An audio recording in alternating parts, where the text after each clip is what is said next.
Really love this first season, and I know you're no stranger to otherworldly work, being Thanos and all.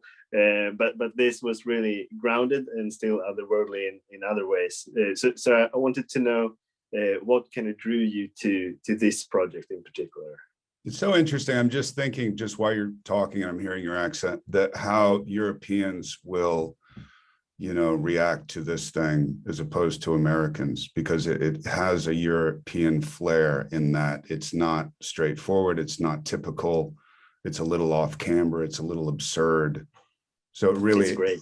It's interesting to me how I think Europe embraces that a lot, at least I've been watching a lot of foreign films recently. I saw The Worst Person in the World. Have you seen that film? Yeah, it's great. Oh my God, it's fantastic. And we saw that girl at the Oscars, and it was like, I got into like weird fan. I was like, oh my God, it's you. It's great. Anyway, what drew me? I think a hybrid of being, when I was a kid, I read Ray Bradbury and Isaac Asimov, and and I grew up on a ranch, on a horse ranch, and that's a very strong, very specific reality. And then once I was kind of transported by these great writers, it was super interesting to me, and I just liked what it did to me. It was like what drugs are supposed to do but don't, and so and it tainted kind of my reality. And coming back from that momentary escape, and I like kind of I've always liked contrasting things. When I was working out in the desert in the series that I was doing, Young Riders, years and years, 30 years ago, I remember going out and playing like Pavarotti or Jose Carreras arias, because there was something strangely contrasting about it. And I've always enjoyed the kind of absurdity or whatever that alchemy conjures in me on a personal level. So, and plus I was kind of looking for a Western. My buddy Sam Shepard had died, and this kind of harkened back to kind of his early writings. So there were a lot of things that kind of, intersected. And it was this moment that this story came along, and I said, this is something that I feel can sustain me for not only longer than it would take to make a movie, but for years. I don't know how many years, but I don't, long enough where I think it poses enough directions that I think the possibilities become limitless. I mean, honestly, how I feel about it is not necessarily how other people might feel about it, because I think he's, when you have a foundation that's precarious or based in fear or based on some kind of repression, that's not a real foundation. It's very fragile. So then something happens, you bring in something absurd or extraordinary that can be symbolized in any way. You can call the whole whatever you want. And suddenly you're confronted with your own fragile foundation.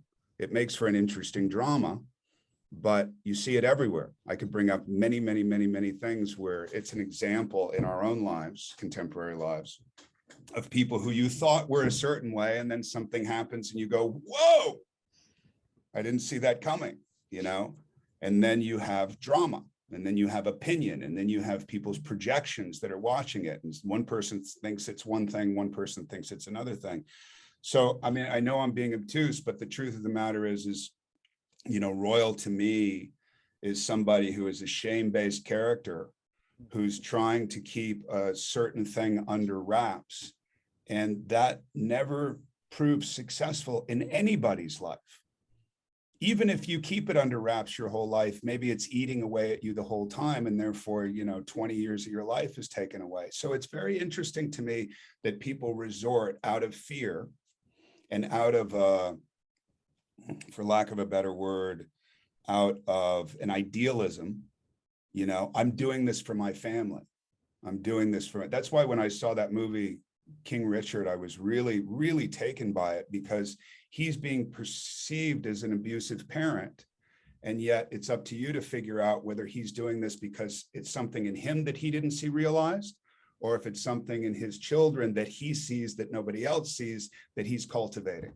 And that's always the big question. That's the dramatic question. Are you doing it ultimately as a selfish thing? Or are you doing it as an altruistic thing? So I think Royal, you know, at least at this point in this story, is it's very selfish and it's very fear-based, which I think creates good drama, hopefully. All right. So you obviously feel like you kind of hope there will be more seasons. And when we spoke to Brian, he also said that he has plans for what that could be. Is that something he's shared with you? What that could end up being if this is as successful as I'm really hoping it will be? Yeah, we've talked about it, and yeah, he shares it. He's shared it with me, and then also I have my own opinions, because when you do a story like this, not even like this, any story that you're going to try and pull into a longer version of itself, things are revealed while you're shooting, things are revealed while you're editing, you know, and the story starts to kind of have its own life. And based on that own life, you start to react to it differently. So what you think might have worked, or what your plan was before you started the first season for the second season, may totally morph. And we go, we shouldn't focus on this. We should focus more on this. Whereas I think the family feud was a major focus in this, in the beginning of this season. But as the season transpired, we started to get more into the relationship between Imogen's character and Royal. You know what I mean? So it's fun when it starts to dictate itself. That's the difference between TV and film. You know what I mean? Yeah. You can react to that voice.